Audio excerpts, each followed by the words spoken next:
Hey, Tom here from the Run Testers. In this video, I'm going to be taking a look at two daily trainers, the Asics Novablast 2, and I'm going to be comparing it with the New Balance Fresh Foam 1080 V11. Let's take a look. The Asics Novablast 2 costs £130 or $130. It weighs in at 275 grams or 9.7 ounces for men in a size 9, and the drop is 8mm. The New Balance Fresh Foam 1080 V11 costs £135 or $149.99. It weighs 263 grams or 9.3 ounces for men in a size 8, and the drop is 8mm. The Asics Novablast 2 is the follow-up to the popular Novablast and features updates to the heel for stabilisation, modifications to the Flight Foam Blast midsole foam to be softer with an increased rebound, an updated outsole for greater responsiveness, improved tongue fit, and a wider base to add stability when landing. It's a shoe designed for comfort and cushioning over training miles, built to tick a lot of boxes for runners looking for an all-rounder shoe that will handle training at different levels. The New Balance Fresh Foam 1080 V11 is a shoe designed to offer comfort and versatility from long, slow miles all the way up to faster training and even racing. The Fresh Foam midsole is built to offer a high level of cushioning while still being firm enough to feel responsive. There's also a sock-like booty style mesh upper that hugs the foot with a supportive fit, and an ultra heel shape is built to hold the foot securely in place.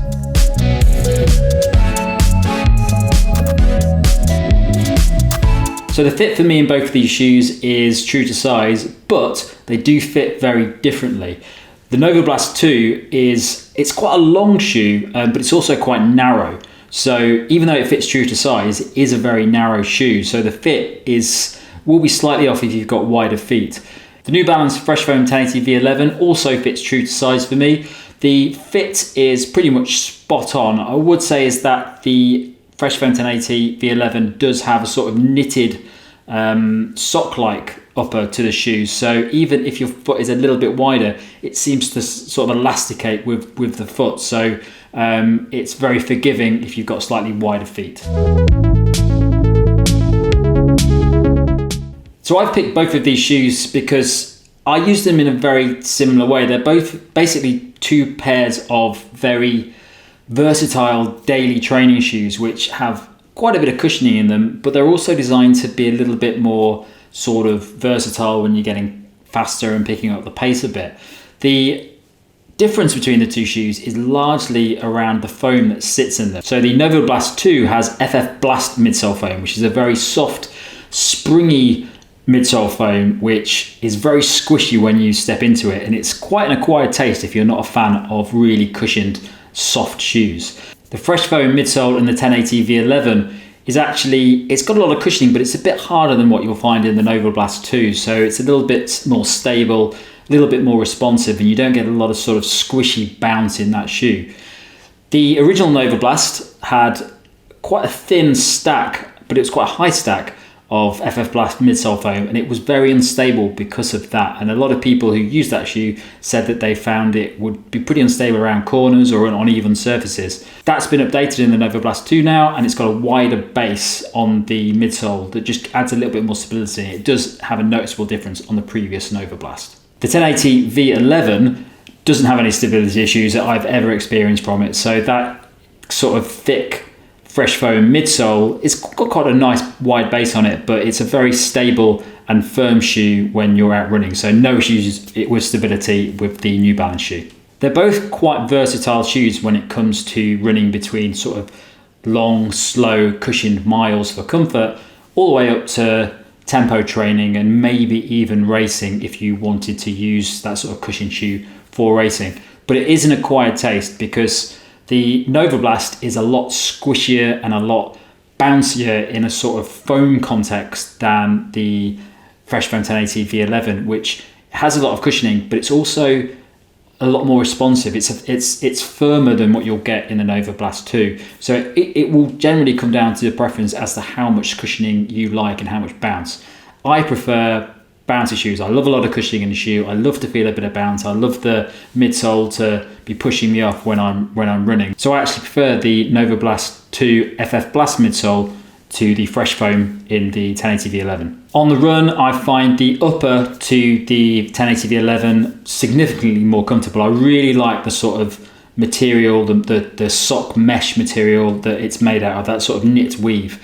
It's very comfortable. I find it hugs the foot. So even though it's got a lot of give in it, when your foot's in it, it feels like it's really held in place nice and comfortably without really forcing it into a position. So your foot can move around in it, but it's held down quite nicely, which is a really nice feature of the 1080 V11. The Novablast 2 upper it's had some updates made from the original Novablast, and the upper in the original Novablast had a few issues with it. It felt quite rigid. It felt like it wouldn't bend or flex very nicely, kind of bunched up at the front of the toes when you were leaning into it.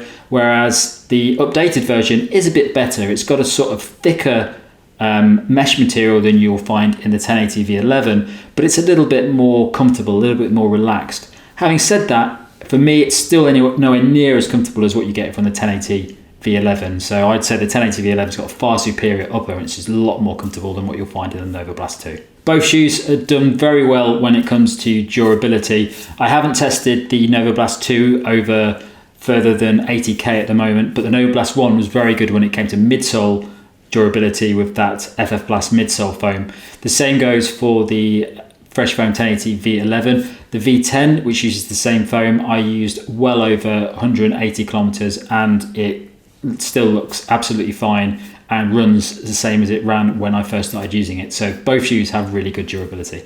Other aspects of those shoes are the sort of upper build that you get. So even though the 1080 V11 has got that knitted sock-like upper, there's a lot of reinforcement around the midfoot of the shoe and around the heel of the shoe, which make it have a really nice lockdown fit that feels secure and protected when you're running in it. The Novablast 2 also has a very sort of thick, rigid upper across the midfoot and the heel of the shoe, and again it feels very secure around those areas. The only issue that I have is the forefoot of the shoe, because it just doesn't feel very comfortable around the area. It's quite narrow, and also doesn't feel like the structure is holding your foot in place in the same way that you get from the 1080 V11. So my verdict is it's a really hard decision to make between these two shoes, because they are both very similar in what they're trying to do. And I actually like both of these shoes. I've used the 1080 V10 and the Novablast 1 loads over the past year. And I've started to use the 11 and the Novablast 2 quite a bit now, and I'm enjoying using those as well. What I would say is that it really just comes down, I think, to how you like the cushioning in your shoes. If you really like soft, squishy shoes, the kind of shoes like the Nike Invincible, then the Novablast is going to be the one to go for, I think, because it's got a lovely soft cushioned feel to the midsole foam, but also feels like it's springing you back off with every step, almost like a sort of daily Vaporfly in a way. I'll try not to compare it too much with the Vaporfly, because it's not that similar to the Vaporfly, but I think the foam, that FF Blast foam, is getting there towards what you're getting in the Zoom X, where it's nice and soft, but it's really bouncy as well. The Fresh Foam 1080 V11 is an excellent shoe as well, but it's got a lot of cushioning, it protects your legs, it feels really comfortable when you're running, but it just feels a bit more responsive, so you've got a little bit more control. There's not that bounce that you get from the Novablast 2 foam, but it does feel like you can pick up the pace nicely. So both of them, I think, would work really well for anybody looking for a sort of one shoe to do it all. So you could do lots of nice, comfortable, cushioned, slow runs in it, and I do use both of these shoes for that. Or you could even use them up to faster efforts. Now, they're not going to be as fast as something like the Vaporfly. They don't have that sort of propulsive bounce that you get from that carbon plate in it, but they do offer you that versatility to really start running at a bit of a faster pace. And if your focus for, say, a marathon was to cover the distance and do it with a really consistent pace, getting over the finish line in comfort and just knowing that you've done the miles, both of those shoes could do that, and you could maintain quite a nice pace in both for that. But I think ultimately, if it came down to me for the choice between these two shoes, I would go for the Novablast 2, because my preference is always cushioning and soft, bouncy midsole. Okay, that's it from me. Thanks a lot for watching. Don't forget to like and subscribe and click that little bell icon. It really does make a difference. And check the channel out for all the other videos we've got, from the latest road and trail shoes to headphones and watches out at the moment. Thanks a lot for watching. See you soon.